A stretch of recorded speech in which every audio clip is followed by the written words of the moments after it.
Assalamualaikum warahmatullahi wabarakatuh. Perkenalkan, nama saya Umtiza Hudin In, NIM 22410101005.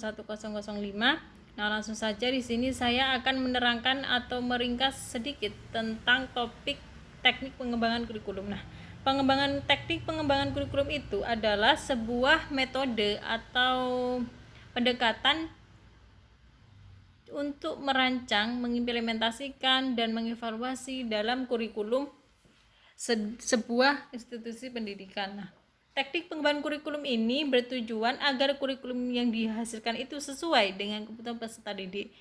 Peserta didik baik itu secara pengetahuan dan dunia kinerja. Nah, adapun beberapa teknik pengembangan kurikulum yang biasa umum digunakan dalam pengembangan kurikulum itu, yang pertama yaitu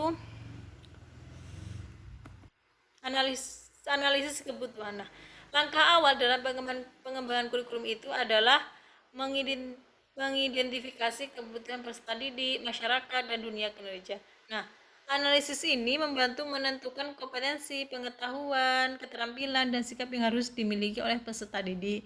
Nah, ada yang langkah yang kedua yaitu perumusan tujuan. Nah, perumusan tujuan itu setelah kebutuhan diidentifikasi, langkah selanjutnya yaitu perumusan tujuan pendidikan. Nah, tujuan ini harus spesifik, terukur, dapat dicapai, relevan, dan berbatas waktu. Nah, tujuan tersebut menjadi dasar dalam pemilihan materi, metode, dan evaluasi kurikulum. Nah, selanjutnya yaitu pemilihan dan pengorganisasian materi. Materi pembelajaran dipilih dan disusun berdasarkan tujuan yang telah ditetapkan. Nah, materi itu diatur agar relevan dengan kompetensi yang ingin dicapai dan disusun secara sistematis. Selanjutnya yaitu pemilihan strategi dan metode pembelajaran. Nah, metode pembelajaran dipilih untuk mendukung supaya penyampaian materi mendukung secara efektif dan efisien. Nah, misalnya seperti metode ceramah, diskusi, proyek kolaboratif dapat digunakan sesuai dengan kebutuhan peserta didik dan karakteristik peserta didik.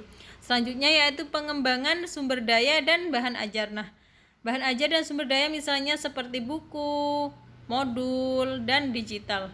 Nah, tujuan pembelajaran dikembangkan untuk membantu peserta didik itu dalam mencapai tujuan pembelajaran. Nah, bahan ajar harus dengan seusia, tingkat pemahaman dan kebutuhan peserta didik. Selanjutnya yaitu implementasi kurikulum. Implementasi itu adalah tahap pelaksanaan di kurikulum di dalam kelas. Nah, guru itu artinya harus memahami dan mampu menerapkan kurikulum secara efektif dan dukungan fasilitas dan manajemen sekolah yang memadai. Selanjutnya yaitu evaluasi kurikulum.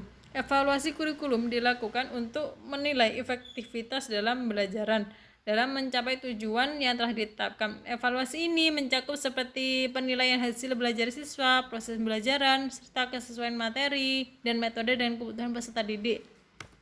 Selanjutnya yaitu penyempurnaan kurikulum. Nah, berdasarkan hasil evaluasi, kurikulum itu dapat disempurnakan agar lebih sesuai dengan kebutuhan dan perkembangan zaman.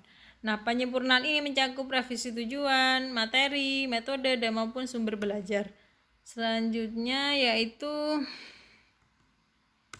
mungkin hanya itu yang dapat saya simpulkan atau saya ringkas. Sekian dari saya. Wassalamualaikum warahmatullahi wabarakatuh.